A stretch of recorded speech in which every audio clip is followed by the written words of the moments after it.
Dans cette science, on commence par la situation problème de départ.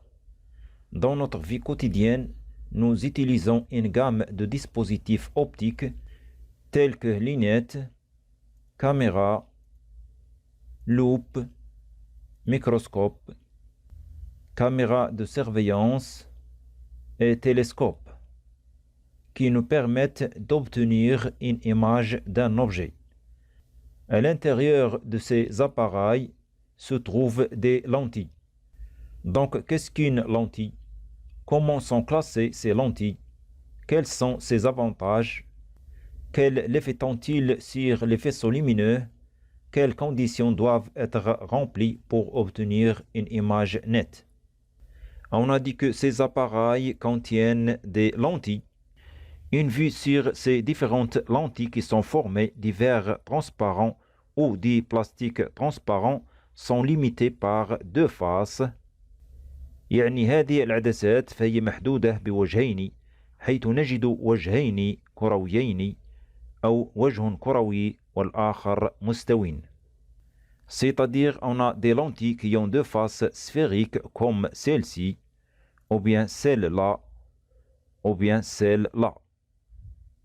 Et on a des lentilles qui ont une face sphérique et autre plane comme celle-ci, ou bien celle-là. Et puisque l'épaisseur du milieu de ces lentilles reste faible devant leur rayon de courbure, on dit qu'on a des lentilles minces. C'est le titre de cette leçon, les lentilles minces. Et à partir de l'introduction précédente, on donne la définition d'une lentille. Donc, une lentille est un milieu transparent et homogène, formé généralement en verre ou en plastique, limité par deux faces, dont l'une est sphérique et l'autre plane, comme celle-ci, ou bien celle-là, ou par deux faces sphériques, comme celle-ci, ou bien celle-là, ou bien celle-là, ou bien celle-là. يعني العدسة وسط شفاف ومتجانس وتتكون غالبا من الزجاج أو البلاستيك محدودة بوجهين، وجه كروي والآخر مستوٍ أو وجهين كرويين. Cette lentille est limitée par deux faces sphériques courbées vers l'extérieur et s'appelle lentille biconvexe. Et aussi, cette lentille est limitée par deux faces sphériques, mais courbées vers l'intérieur. Elle s'appelle lentille biconcave. Alors que cette lentille est limitée par une face plane et autre sphérique courbée vers l'extérieur. Elle s'appelle lentille plan convexe. Et pour cette lentille est limitée par une face plane et autre sphérique courbée vers l'intérieur. Elle s'appelle lentille plan concave. Pour ces deux lentilles sont sous forme des ménisques. Et on appelle cette lentille ménisque convergent et cette lentille on l'appelle ménisque divergent. On observe que l'épaisseur des bords de cette lentille ménisque divergent se diffère de l'épaisseur des bords de la lentille ménisque convergent. Pour ces trois lentilles, on observe que le milieu de ces trois lentilles est plus épais que le bord, c'est-à-dire le bord est mince, donc ces trois lentilles sont des lentilles à bord mince. يعني عدسات ذات حافة رقيقة. Alors que le milieu de ces trois lentilles est moins épais que le bord, c'est-à-dire le bord est épais, donc ces lentilles sont des lentilles à bord épais. يعني عدسات ذات حافة سميكة. إذن متى نقول أن هذه العدسات ذات الحافة الرقيقة والعدسات ذات الحافة السميكة بعدسات رقيقة، وهو عنوان الدرس للونتي مينس. نقول أن عدسة فهي رقيقة إذا كان سمك وسطها صغير جدا بالمقارنة مع شعاع الانحناء. يعني يجب أن تكون النقطتين المحدتين لوسط العدسة، يعني النقطتين S1 و S2 المحدتين لوسط العدسة منطبقتين في نقطة واحدة أو هذه النقطة تسمى المركز البصري للعدسة c'est-à-dire centre optique de la lentille. والمحور المار عموديا مع العدسة ومن المركز البصري أو للعدسة يسمى المحور البصري للعدسة c'est-à-dire axe optique de la lentille.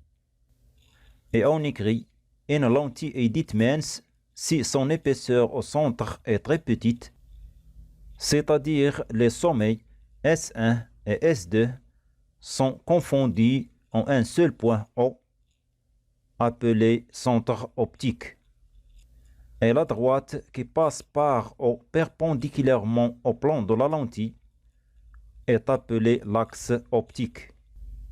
يعني نقول أن العدسة رقيقة إذا كان سمك وسطها صغير جدا، يعني النقطتين المحدتين لسمك وسط العدسة S1 و S2 منطبقتين في نقطة واحدة أو تسمى المركز البصري للعدسة.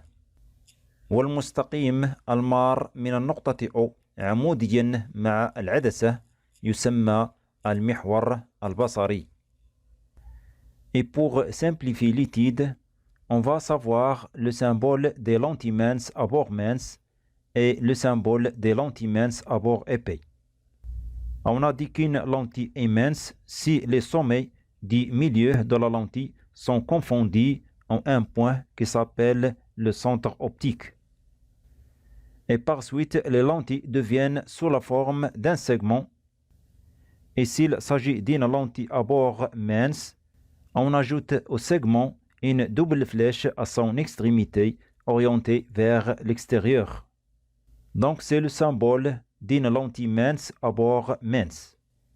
Alors que s'il s'agit d'une lentille à bord épais, on ajoute au segment une double flèche orientée vers l'intérieur. C'est donc le symbole d'une lentille mince à bord épais. Et le point de contact entre l'axe optique et la lentille s'appelle centre optique. On passe à classer les lentilles. Pour cela, on réalise la manipulation suivante. On projette séparément un faisceau lumineux sur une lentille à bord mince, puis sur une lentille à bord épais. يعني نرسل بشكل منفصل حزمة ضوئية على عدسة ذات حافة رقيقة ثم على عدسة ذات حافة سميكة. لقد قلنا بأن العدسة وسط شفاف ومتجانس محدود بوجهين كرويين أو وجه كروي والآخر مستوٍ، وأن هناك عدسات سمك وسطها أكبر من سمك حافتها وعدسات سمك وسطها أصغر من سمك حافتها. وعندما نضع عدسة سمك وسطها أكبر من سمك حافتها أمام نص قراءة ثم نقوم بإبعاد العدسة، نلاحظ أن الحروف تكبر. Donc lorsqu'on pose une lentille convexe, c'est-à-dire le milieu de la lentille est plus épais que le bord, devant un texte, et on éloigne cette lentille, on observe que le texte devient plus grand. وعندما نقوم بتهيئ حزمة ضوئية متوازية حيث نضع أمامها عدسة ذات حافة رقيقة بالمقارنة مع سمك وسطها، نلاحظ أن الحزمة الضوئية الخارجة من العدسة فهي تتقارب حتى تلتقي في نقطة واحدة، يعني تتجمع في نقطة واحدة، ونقول أن العدسة ذات حافة رقيقة فهي عدسة مجمعة، c'est-à-dire il s'agit d'une lentille convergente. Prenons une lentille concave, c'est-à-dire le milieu de la lentille est moins épais que le bord, et on place cette lentille devant un texte, puis on éloigne la lentille, on observe que le texte devient plus petit. Et lorsqu'un faisceau lumineux parallèle traverse cette lentille concave, on observe que les rayons émergents s'écartent entre eux et on dit que les rayons lumineux se divergent. C'est-à-dire les lentilles concaves sont des lentilles divergentes. إذن نميز نوعين من العدسات، عدسات مجمعة وعدسات مفرقة. c'est-à-dire on a deux types de lentilles, lentille convergente et lentille divergente. Et on schématise le trajet du faisceau lumineux à travers une lentille mince à bord mince. On observe que les rayons incidents sont parallèles alors que les rayons émergents se convergent vers le même point. Et on dit que les lentilles minces à bord mince sont des lentilles convergentes. De même, on schématise aussi le trajet du faisceau lumineux à travers une lentille mince à bord épais. On observe que les rayons incidents sont parallèles alors que les rayons émergents se divergent. Et on dit que les lentilles minces à bord épais sont des lentilles divergentes. Donc, en général, on écrit la conclusion suivante. Il existe deux types de lentilles. Lentilles convergentes sont des lentilles à bord mince qui convergent le faisceau lumineux émergent. Et lentilles divergentes sont des lentilles à bord épais qui divergent le faisceau lumineux émergent.